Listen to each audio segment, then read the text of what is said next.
vás zase rastá chvíľa, keď vozíte dušu a myseľ plesá. Toto sú momenty, keď aj nevojak má živý sen o tom, ako ho z výsluhy povolajú späť na misiu.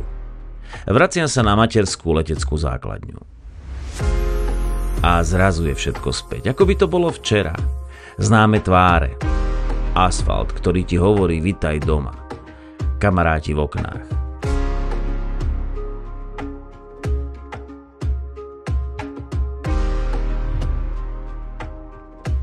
Som opäť v hre. Potrebný, užitočný a ochotný splniť misiu.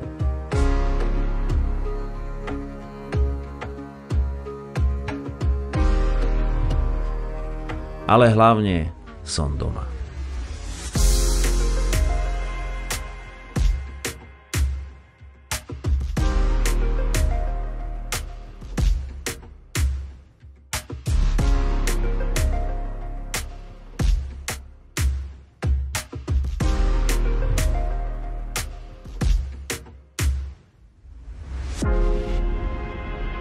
Sú to radosné chvíle, aj keď viem, že misia, ktorá ma čaká, bude extrémne ťažká.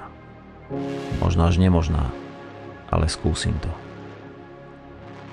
No, ale šéf hovorí, že všetko pripravené, tak som povedal, že môžu ísť.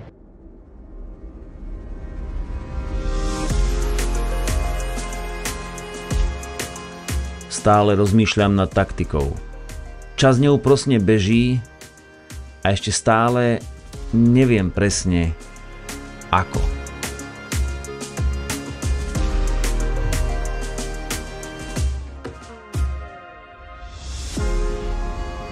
Tak poďte, teraz vás zoberiem na Behind the SMP. Je to nácvik toho slávnostného sprievodu.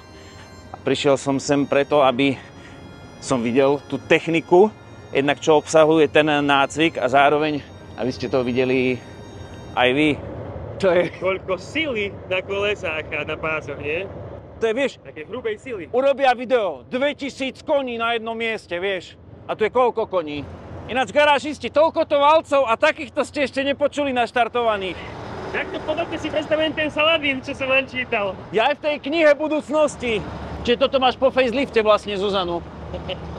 Ukáž, aké to má svetelný podpis, ty vole. Šulko, toto by sme mohli otestovať. To je železo. Tak sa niekto niekedy sťažoval, že už to nie je, čo to bývalo. Presne. To je ten originál. Pozri, tu je nejaká pätka a pozri, výbava. Ale ja mám normálne taký rešpekt, zimomriavky, strach. A teraz možno trošku žarty bokom. Za mnou je Božena odminovacia mašina. A teraz tá súvislosť. Môj starý otec v druhej svetovej vojne vstúpil na mínu a prišiel o nohu. Takže to je veľmi silná chvíľa, že keby takéto mašiny v tom čase boli, stalo sa to v Podbrezovej pri okupácii v nemocnici. No, toto sa ťažko komentuje. 2,5 kilometra. 2,5 kilometrová kolóna, hej? No dobré, a vás riadia vysielačko, či máte príkaz a... Vysielačko. Aha. Garážisti, toto všetko uvidíte 29. augusta v Banskej Bystrici a nikde inde. Pozri, tu je Velín. Ahoj. Čau. Vynikajúco. Hej?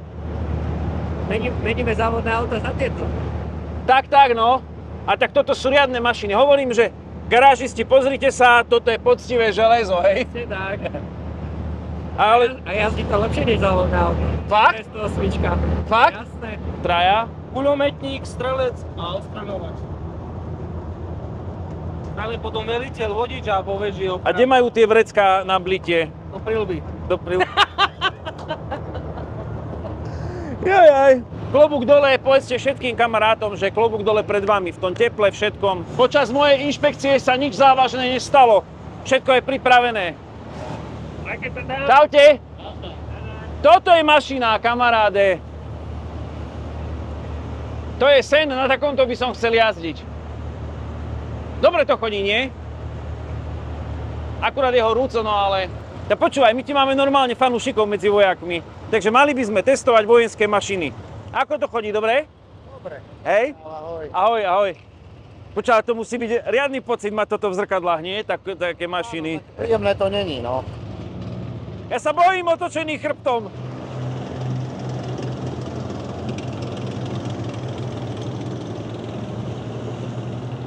To je vibe.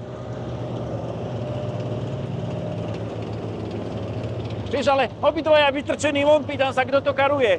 No tak toto je Saladín skoro. Takýto je Saladín. Lebo z boku delo. Wow. Ako ľahúčko ideš. Wow. Sme na hlavnej tribúne a tu po tejto obslužnej dráhe teraz pôjde celá tá kolóna tak, ako pôjde v Banskej Bystrici popred tribúnu. Čiže my sme teraz na simulovanej tribúne a garážisti, niečo vám musím povedať. Vidíte tieto lúky tu? Áno, dookola. Ešte za sociku, bol som taký frkaný, neviem, 10-11 rokov, tak sme sem chodili kosiť. Chodil som pomáhať, tak ja som len hrabal, ale už vtedy som bol tu, aký som videl stíhačku na vlastné oči. To bolo, takže po rokoch som sa sem vrátil. No tak chlapi, 3, 2, 1, štart. Ak nás pozeráte v premiére, tak takto nejako to bude vyzerať na Štadlerovom nábreží 29. augusta pri oslavách 80. výročia SMP. Vlastne aj v nedeľu večer pri prvej, alebo v noci z pondelka na utorok pri druhej generálke. A ak nás pozeráte už neskôr, tak takto vyzerala príprava. Ak sa sami seba pýtate, že čo sa nacvičuje vlastne na takejto tréningovej prehliadke, tak je to tempo jazdy, vyrovnanie vozidiel, ono sa to všetko kameruje, natáča a tam vidíte za mnou hodnotenie toho, ako sa tí vojaci zdravia, ako sa pozerajú. Normálne, že ako to má uchopené, hej, že to nemôže byť len tak. Pozri, ak sú vyšpanovaní. No tento to asi dobre dal.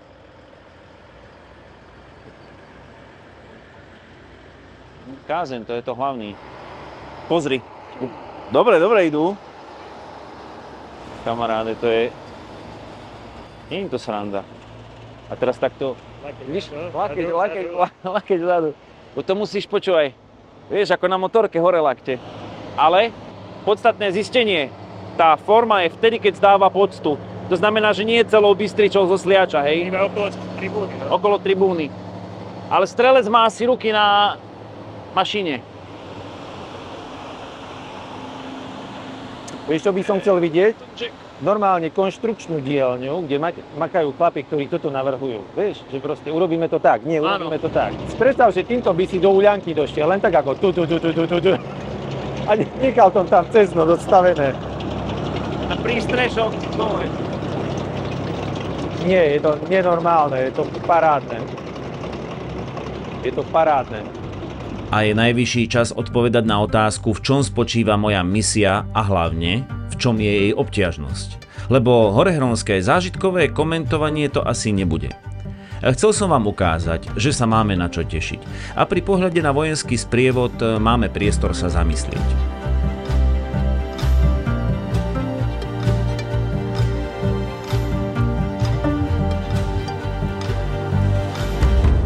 A teraz sa posaďte so mnou na boxera a skúsme s otvorenou mysľou uvažovať. Koľkokrát, keď je beh nočným mestom a sú uzavreté cesty, sa stretávame s nepochopením. Koľkokrát nadávame, prečo práve teraz musím ísť obchádzkou.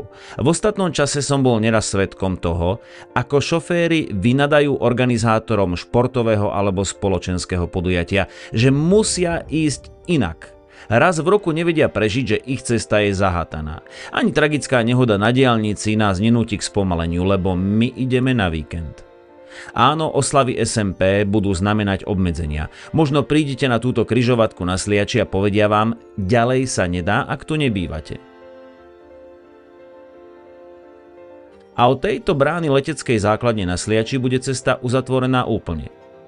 Aj cez túto križovatku medzi Badínom a Vlkanovou sa bude dať prejsť obchádzkovou trasou len v čase, keď tadiaľ nepôjde viac ako 2-kilometrová vojenská kolóna.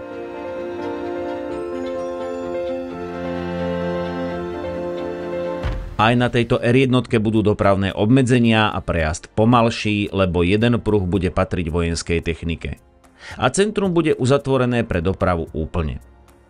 Presne v týchto časoch myslím, že tie uzáverky za to stoja. Za čo?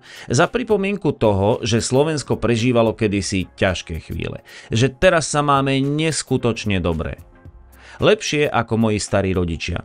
Dôkazov sú tisíce, že teraz si žijeme v rozprávke a iba si ju sami kazíme. Neveríte? Za všetky príbehy uvediem story mojich starých rodičov. Starý otec počas druhej svetovej vojny ovdovel a ostal s 2 maličkými deťmi. Oženil sa a jeho druhá, už vtedy tehotná žena, dostala škvrnitý týfus. A jej dieťa, ktoré porodila, umrelo. A keď sa ona začala znova učiť chodiť, starý otec prišiel kvôli míne o nohu. A keď mi bez jednej nohy rozprával o povstaní, nikdy sa nesťažoval. Tak by sme sa nemuseli ani my na to, že bude párkrát uzavreté mesto. A ak si teraz hovoríte, dobre Rasťo, ale ja žijem v inej bubline, tak chápem. Ale za mňa bublina je veľmi krehká. Stačí Vánok a ping, praskne. Je tu len na chvíľu. Neviem, či sa moja misia podarí, ale skúsim. Pozývam vás na oslavy SMP v Banskej Bystrici. Ale tiež prosím, že ak to nie je váš šálok kávy, tak berte dopravné obmedzenia s pochopením. Veď mám nádej, že Slovensko nie je jeden bublifuk.